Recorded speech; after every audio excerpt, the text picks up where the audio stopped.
Sugar వ్యాధితో బాధపడుతున్నారా? Doctor Vinila 21 days diabetes diet తో కంట్రోల్ చేసుకోండి. నమస్తే రమ్మగారు. నమస్తే జయ. మయూరి కన్య సిరీస్ చేస్తా ఉన్నాం రమ్మగారు. 3వ భాగంలో ఉన్నాం. విక్రమార్కుడు కిరణ్మయి అనే మయూర కన్యను తీసుకుని వచ్చేసాడు. రాజుగారు ఏమనుకున్నాడంటే యక్షల దగ్గర వివాహం చేసుకున్నాడు, ఇక్కడ మనం కూడా వివాహం చేద్దామని గ్రాండ్గా వివాహం తలపెట్టారు. అయితే తన కూతుర్ని యువరాజుకి ఇచ్చి పెళ్లి చేయాలనుకున్న మంత్రి అక్రముడికి మాత్రం చాలా ఒళ్ళు మండిపోయింది. సహించలేనట్టుగా ఉంది. నా కూతురు ఎక్కాల్సిన రాజ్యం ఈయన ఓవర్ యాక్షన్ తోటి ఎక్కడి నుంచో వెళ్ళి ఎక్కడి నుంచో ఎవతనో తీసుకొచ్చేసాడు. ఎలాగైనా ఇది చెడగొట్టేయాలి, నా కూతురు అనుభవించిన రాజ్యం కూడా ఉండకూడదు అనుకున్నాడు. ఇలాంటి స్వార్థపరులు ఎప్పుడూ కనిపిస్తారు. అతను ఏం చేశాడంటే వీళ్ళ రాజ్యానికి కొంత దూరంలో అవతలగా ఉన్న కోసల రాజ్యాధిపతి అయిన కుటిలవర్మతోటి మాట్లాడాడు. ఈ కుటిలవర్మకి ఎప్పటి నుంచో ఈ మగధ మీదకి రావాలని ఉంది. ఈ మగధ ఏంటంటే మంచి సస్యశ్యామలమైన సుభిక్షమైన రాజ్యం. రాజు చాలా గట్టివాడు, పైగా ఈ రాకుమారుడు ఇలాగ సవ్యసాచి కదా, తనకు దొరికిన విల్లు, అతను వేయగలిగేటువంటి బాణాల ఆ ప్రజ్ఞ, అతని శౌర్యం వల్ల చుట్టుపక్కల ప్రాంతాల్లో అన్ని చోట్ల ఉన్న వీరులు శూరులు ఎంతమందో మగధ రాజ్యంలో చేరారు. సుభిక్షమైంది. దీని మీదకి అతను దండెత్తాలని అనుకుంటూ దానికోసమని వేల కొద్దీ సైన్యాన్ని ఏర్పరచుకుంటున్నాడు. సరైన సమయం కోసం చూస్తున్నాడు. అదే సమయంలో ఈ అక్రముడు ఏం చేశాడంటే అతనికి తనకు ఒక నమ్మిన బంటు ద్వారా వార్త పంపించాడు. విక్రమార్కుడు యక్షకన్యను తెచ్చాడు, వివాహపు ఏర్పాట్లలో ఉన్నారు, మరి మాగధులంతా కూడా వివాహపు గోల్లోనే ఉన్నారు. ఈ సమయంలో గనక మీరు దండెత్తితే రెడీగా ఉండరు, యుద్ధానికి సన్నద్ధం కావాలి కదా, రెడీగా ఉండరు. ఈ సమయంలో అయితే మీరు మగధని జయించగలుగుతారు అని మగధ రాజ్యపు ఆనుపానులు అప్పచెప్పేశాడు. కుటిలవర్మ మొదలుపెట్టేశాడు. అక్కడి నుంచి చుట్టుపక్కల రాజ్యాలంటే వాళ్ళు ఉన్న వైపు నుంచి వాళ్ళు జ్వరపడాలంటే చిన్న చిన్న జానపదాలని వాటిని దాటి కదా రావాలి. ఈ జనపదాలని దాటేటప్పుడు ఏంటంటే ఆ ఊళ్ళల్లో కూడా రాకుమారుడి పెళ్ళని అన్ని చోట్ల ఉత్సవాలు జరుగుతున్నాయి. అన్ని ఊళ్ళకి పిలుపులు వచ్చినాయి. అన్ని ఊళ్ళ నుంచి జనం కొంతమంది వెళ్ళారు. ఇక్కడ ఉన్న వాళ్ళు కూడా చక్కగా ఇల్లు అన్నీ అలంకరించుకుని రాజుగారు పంపించినటువంటి కానుకలు ఇంటింటికి వస్తే మరి చాలా అద్భుతమైన విషయం కదా. వీళ్ళంతా పెళ్లి ఏర్పాట్లలో పెళ్లి వార్తలు తెలుసుకోవడం కోసం ఉత్సాహంగా ఇవాళ ఏం ప్రోగ్రాము, రేపు ఏం ప్రోగ్రాము, ఏ రాజులు వచ్చారు, ఎవరు రాలేదు, ఈ గందరగోళంలో ఉండి ఎవరు శస్త్రము అస్త్రము ధోరణే లేదు. వాడు చొచ్చుకు రావటం మొదలుపెట్టాడు. సరిగ్గా మగధ మీదకి వచ్చేసాడని, కొన్ని జానపదాలని అతను పట్టేశాడని, తర్వాత ఏమో ఏమంటారు దాన్ని, ఊళ్ళోకి ప్రవేశించడానికి దగ్గరకు వచ్చేస్తున్నాడని వార్త ఎప్పుడు వచ్చింది? వివాహపు రోజే వచ్చింది. ఓహో, గొల్లు మనిపోయారు ప్రజలు. అందిన కాడికి ఆయుధాలు పట్టుకుని సైన్యం సమాయత్తం చేసుకున్నాడు. విక్రమార్కుడు పెళ్లి పీటల మీద నుంచే లేచి వెళ్ళిపోయాడు. వివాహం అవల, పెళ్ళి ఇంకా జరగాలి. ఇక ఏం చేస్తాడు? తండ్రి చాలా బాధపడ్డాడు. అయ్యో నాయన, నేను వృద్ధుడైపోయాను, ఈ యుద్ధాన్ని నేను ఎదుర్కోలేను, పెళ్లి మండపం నుంచే నేను లేవదీయవలసి వస్తుందని చాలా బాధపడ్డాడు. కానీ సైనికులు సైన్యము అందరూ కూడా తయారైపోయారు. వీళ్ళంతా మహాప్రతాపవంతులు. ఇతని గురించి తెలిసి వచ్చిన వాళ్ళే ఎక్కువ మంది ఉన్నారు. వీళ్ళు వెళ్ళిపోయారు యుద్ధానికి. సరే ఇలా అయిందని బాధపడుతున్నారు. కానీ కిరణ్మయి ఏమిది, వివాహం ఆగింది, మళ్ళీ వస్తాడు, పెళ్లి చేసుకుంటాడు అనుకుంటుంది. అమ్మాయి అంతఃపురంలో ఉండిపోయింది. ఒక వారం గడిచేసరికల్లా విక్రమార్కుడు పట్టుబడ్డాడన్న వార్త వచ్చింది. ఈ వార్త ఎవరు తెప్పించారు? అక్రముడే తెప్పించాడు. 4-5 రోజులు అయ్యేసరికి విక్రమార్కుడు కుటిలవర్మకి బందీగా దొరికేశాడని, కుటిలవర్మని ఓడించలేకపోయాడని, అతన్ని బందీగా చేశాడని వచ్చేసరికల్లా గగ్గోలెత్తిపోయారు ఊళ్ళో అంతా. అంతఃపురం అట్టుడికిపోయింది. రాజుగారు విక్రమహం పడిపోయాడు. నా కొడుకు అట్లా అందరూ సవ్యసాచి, పురాణ పురుష లక్షణాలు ఉన్నవాడు, చాలా శౌర్యశాలి, అతను ఇట్లా జరిగి ఉండదంటే ఈ అక్రముడు ఏమన్నాడు? ప్రభు, మనం ఎలా అనుకుంటాము, నాకు ఒక మాట తోస్తుంది, చెప్తే మీరేమనుకుంటారు? ఇంతలో ఇంకొక వార్తాహరుడు వచ్చాడు. రాకుమారుడు బందీ అయిపోయాడు, కుటిలవర్మ ముందుకు వచ్చేస్తున్నారు, కోసల రాజ్యం సైన్యం మగధ మీదకి, పాట్లిపుత్రం మీదకి వచ్చేస్తోందని రెండో వార్త వచ్చింది. రాజుగారు హతాశుడైపోయాడు, నమ్మేశాడు. ఈ అక్రముడు అన్నాడు, నేను ముందు నుంచి చెప్తూనే ఉన్నాను, అతి కోరికలు ఉండకూడదు, శుభ్రంగా మా అమ్మాయిని పెళ్లి చేసుకోమంటే వినలేదు. ఆ అమ్మాయిని ఎవరినో తెచ్చాడు, ఆమె యక్షినో కామినో భూతమో మనకు తెలీదు. ఆమె వచ్చేసరికి ఇలాంటిది వచ్చింది. లేకపోతే అపరిమిత పరాక్రమవంతుడైన యువరాజు పట్టుపడ్డం ఏమిటి? ఈమెను ఏదైనా చేసేస్తే కానీ మన కుమారుడు మనకు దక్కడు. అనేసరికి రాజు కాదు కాదన్నాడు, కానీ మెల్లిగా అది నిజమే అనిపించడం మొదలుపెట్టింది. వార్తలేమో రోజుకొకటి వచ్చేస్తున్నాయి, రోజుకు 2, 3 కూడా. పట్టుబడ్డారు, అదైపోయారు, ఆ ఊరు దాటేశారు, ఈ ఊరు దాటేశారు, రాజకుమారిని శిక్షేస్తారు, ఏం చేస్తారో తెలియదు. అవును. దాంతో ఈయన ఒక ఎక్సైట్మెంట్కి లోనైపోయాడు. ఏమంటే యాంగ్జైటీ వచ్చేసింది. ఈ అమ్మాయిని పంపేయాలి. ఏం చేయాలంటే వీళ్ళు ఏమన్నారు, కామిని విగ్రహాలని వాటిని ఏం చేయాలి, సజీవ దహనం చేయాలి. ఒక గ్రహాన్ని వదిలించుకోవాలంటే ఏం చేయాలి, అంతే. దహనమే. హ్మ్. అక్కడి నుంచి కిరణ్మయ్యని పిలిచారు.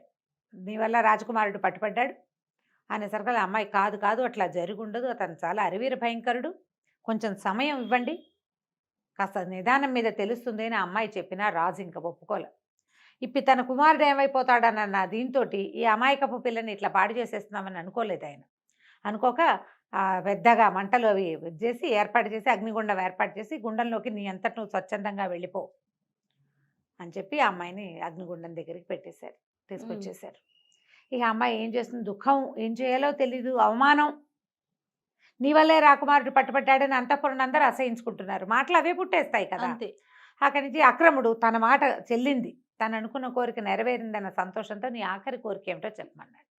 అనేసరికి అమ్మాయింది, నాకు నాట్యం అంటే చాలా ఇష్టం కదా, నన్ను నాట్యం చేయనివ్వండి, నాట్యం చేశాక నేనే అగ్నికి ఆహుతైపోతానని.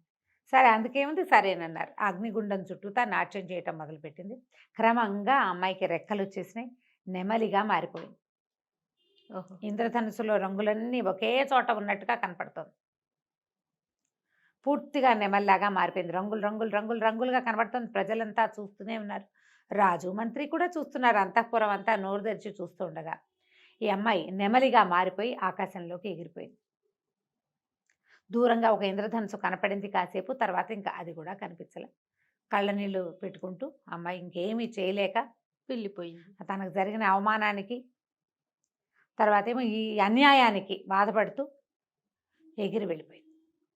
వెళ్ళిపోగానే ప్రజలంతా హాహాకారాలు చేశారు, కానీ యక్షమాయ మరణించకుండా అమ్మాయి యక్షకన్యగా మారిపోయి వెళ్ళిపోయింది అంతే. ఆక్రముడు అన్నాడు, చూసారా మహారాజా, నేను చెప్పాను కదా ముందే అని రాజును నమ్మించాడు. ఇంకా కుమారుడి వార్తల కోసం చూస్తుంటే ఇంతలో ఏమైంది, అక్రముడికే వార్త వచ్చింది. మంత్రులకు కదా వార్తలు వచ్చేవి. ఏంటంటే కోసలరాజు పట్టుబడ్డాడు, కుటిలవర్మని మన రాకుమారుడే పట్టేసుకున్నాడు, కోసల సైన్యం అంతా మన వశమైపోయింది అని వార్త వచ్చేసరికి నిర్ఘాంతపోయాడమ్మో, ఏదో జరిగిపోయింది. ఇప్పుడు ఇక్కడే ఉంటే అతను వెనక్కి తిరిగి వచ్చాడంటే విక్రమార్కుడు నాకు శిరచ్ఛేదం తప్పదు, అంతే. నా పగ ఎలాగూ తీరిపోయింది. ఏ అమ్మాయిని తీసుకొచ్చాడో ఆ అమ్మాయిని వెళ్ళగొట్టిచ్చేసాం అని చెప్పి రాత్రికి రాత్రి కుటుంబంతో సహా దేశం దాటి పారిపోయాడు. రెండో రోజు సాయంత్రానికి వార్త వచ్చింది, రాకుమారుడు వచ్చేస్తున్నాడు, కోసలరాజును పట్టుకున్నారు. మరి అతనితోటి సంధి అంటే ఇక అతనే వడంబడ్డాడు. అతన్ని కేవలం రాజప్రతినిధిగా చేసి అతన్ని బతికించి ఉంచారు. రాజ్యం మందైపోయింది, బతికించి మాత్రం ఉంచారు, ఖైదు చేయకుండా వదిలిపెట్టారని, అతని రాజచిహ్నాలన్నీ తీసేసుకున్నారని వార్తలు వచ్చినాయి. రాజు ఏమనుకున్నాడంటే ఆ అమ్మాయిని తను అట్లా చేయటం వల్లే ఈ పిల్లాడు వెనక్కి వచ్చాడు అనుకున్నాడు. ఆయనకు అట్లా అర్థమైంది. కానీ క్రమంగా ఒక్కో రోజు గడుస్తుంటే వస్తున్న వార్తలు ఏంటంటే అసలు విక్రమార్కుడు ఏ దశలోనూ ఓడిపోలే, ఏ దశలోనూ ఓడలా. అతను ప్రతి చోట కోసలరాజును అణుస్తూనే వెళ్ళాడు. కోసలరాజు దగ్గరికి అతని సైన్యాన్నంతా అణుచుకుంటూ వెళ్ళి చివరికి కుటిలవర్మని పట్టేసుకున్నాడు. మరి ఎక్కడా ఓడిపోయినప్పుడు ఓడిపోయాడు, పట్టుబడ్డాడు వార్తలు ఎలా వచ్చినాయి, ఇది ఎలా జరిగిందో కనుక్కుందామని ఇతని కోసం ప్రయత్నం చేస్తే ఇక కబురు చేశారు అక్రముడిని రమ్మని. ఎక్కడున్నాడు అక్రముడేడి పారిపోయాడు. అప్పుడు రాజుకు జరిగిన మోసం అర్థమైంది, ఆ అమ్మాయి మీద పగతో అతనే ఏదో చేసుంటాడు అని. అక్కడి నుంచి తనకి వార్తలు తెచ్చారు కదా, వార్తాహరులను ఒక్కొక్కళ్ళని విచారించేశారు కదా, ఈయన పిచ్చిన వార్తలే అవి అని తెలుసు. ఏమీ చేయలేక రాకుమారుడు వస్తే ఏం అడుగుతాడో, ఇలా చేశానని చెప్పడానికని సిగ్గిలిపోతూ తండ్రి బిగపట్టుకుని ఉన్నాడు. ఆ రాజ్యాన్ని జయించుకుని కళ్యాణానికి మళ్ళీ కదలొచ్చాడు పెళ్లి కొడుకు. మరి పెళ్లి చేసుకుందాం అనుకున్నాడు, తీరా వచ్చేసేసరికల్లా ఏమైంది, తండ్రి ఏమో సంతోషించాడు, కానీ నాయన ఒక అన్యాయం చేశాను, నా వల్ల ఈ పొరపాటు అయిపోయిందని చెప్పేసరికి కిరణ్మయి అంటూ స్పృహ తప్పిపడిపోయాడు రాకుమారుడు. అయ్యో అసలు ఏమీ జరగలేదు, నేను ఎక్కడా ఓడిపోలేదు, ఏది ఆ పొరపాటే జరగల, ఇలా ఎందుకు అయిందంటే అక్రముడు చేసిన కుట్ర తెలిసింది. ఇప్పుడు ఆ అమ్మాయిని తెచ్చుకోవటం ఎట్లా, నేను ఎలా బతికుండను అని ఏడుస్తూ ఉండిపోయాడు.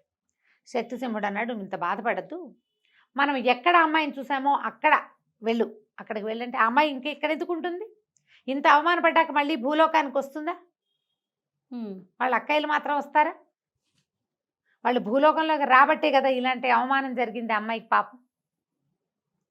చాలా బాధపడ్డాడు. కానీ శక్తిసింహుడు మాత్రం ఓదార్చాడు. కాదు వెళ్ళు, వాళ్ళు రాకపోతే అక్కడి నుంచి ఇంకా కొంచెం ముందుకెళ్తే ఒక సిద్ధాశ్రమం ఉంది, అక్కడ ఒక మహానుభావుడు ఉన్నాడు, ఆయన నీకు ఏదైనా తప్పకుండా సహాయం చేస్తాడు, బయలుదేరి వెళ్ళమన్నాడు. ఆరావళి పర్వతాల దగ్గర ఎక్కడైతే మనం చూసామో అక్కడికి వెళ్ళిపో. సరే శక్తిసింహుడిని కూడా రమ్మన్నాడు. అతను ఒప్పుకోవాలి, వద్దు వద్దు, ఇప్పుడు కోసల రాజ్యం వాళ్ళని చేసాం, మనం అణిచేసాం అల్లర్లని, ఇప్పుడు నువ్వు నేను ఇద్దరు లేకపోతే వాళ్ళు మళ్ళీ వెనక్కి వస్తే నేను వచ్చి చేసేదేం లేదు. ఆ అలకాపురికో ఇంకో యక్షపర్వతానికో వెళ్ళవలసిన వాడేవి నువ్వు, నీ దారి నువ్వు వెళ్ళు, నేను ఈ రాజ్యాన్ని కాపలా ఉంటానని శక్తిసింహుడు ఉండిపోయాడు. ఓకే. అక్కడి నుంచి మన రాకుమారుడు విక్రమార్కుడు బయలుదేరి ఆరావళి పర్వతాలు చేరుకున్నాడు. ఎక్కడైతే తను మొదట వీళ్ళని చూశాడో ఇంద్రధనుసు రూపంలో అక్కడ 1-2 రోజులు కాపలా ఉన్నాడు. దొరకలేదు, రాలా ఎవ్వరు. సరే ఏం చేశాడు, అక్కడి నుంచి ఆ సిద్ధాశ్రమం వైపుకి వెళ్ళాడు గుర్రం వేసుకుని. వెళ్ళేసరికల్లా అక్కడ ఒక ఆయన సిద్ధుడు, చాలా మహాతపసంపన్నుడిలాగా ఒక ఆయన కనిపిస్తే ఇతను నమస్కారం చేశాడు. ఎవరినైనా ఏమిటి అని కనుక్కుంటే ఇతను ఏమన్నాడంటే ఈ కథ అంతా చెప్పాడు. నేను అలకాపురికి వెళ్ళాలి, నా భార్యను తెచ్చుకుంటాను వెనక్కి, గంధర్వ విధిని వివాహం చేసుకున్న సాధారణ విధి జరగబోతుంటేనే ఇట్లా జరిగిందంటే ఆయన అన్నాడు, ఎక్కడ అలకాపురి, మానవ మాత్రుడివి, నువ్వేం వెళ్తావు నాయనా, నువ్వు వెళ్ళలేవు, నీ వల్ల కాదు, కావాలంటే నువ్వు ఇంత ప్రయత్నం చేసి వచ్చావు కాబట్టి నీకు ఒక ఇది ఇస్తానని ఒక స్ఫటిక శిలని చేతిలో పెట్టాడు. నువ్వు ఎప్పుడు కావాలంటే ఆ అమ్మాయిని చూడొచ్చు, నువ్వు ఇందులో ఆమె కోసం ప్రయత్నం చెయ్యొద్దు, నువ్వు మానవుడివి, ఆమె యక్షకాంత, మీ ఇద్దరికి వివాహము పొసగదు, ఏదో జరిగింది, జరగవలసింది అంతే అని చెప్పి ఆ రాయి చేతులు పెట్టాడు. ఆ స్ఫటికం లోపలి చూస్తే ఆ అలకాపురిలో ఒక చిన్న ఉద్యానవనంలో కూర్చుని ఏడుస్తున్న కిరణ్మయి కనపడింది ఇతనికి. ఆ అమ్మాయి ఏడుస్తోంది, కళ్ళలోంచి నీళ్లు గారిపోతున్నాయి, వాళ్ళ అక్కయ్యలు ఓదారుస్తున్నారు. అమ్మాయిని చూసారు, ఏడుస్తున్న అమ్మాయిని చూసారు కల్లా ఆ కిరణ్మయ్య అని మూర్చిపోయాడు అబ్బాయి. ఆయనకు చాలా బాధేసింది ఆ సిద్ధుడికి, అయ్యో ఇంత ప్రేమాశ్రయం కలిగి ఉన్నాడు, ఏదైనా సహాయం చేస్తానని చెప్పాడు. ఆయన ఏం సహాయం చేశాడో మనం వచ్చే భాగంలో తెలుసుకుందాం. తప్పకుండా. నమస్తే. నమస్తే.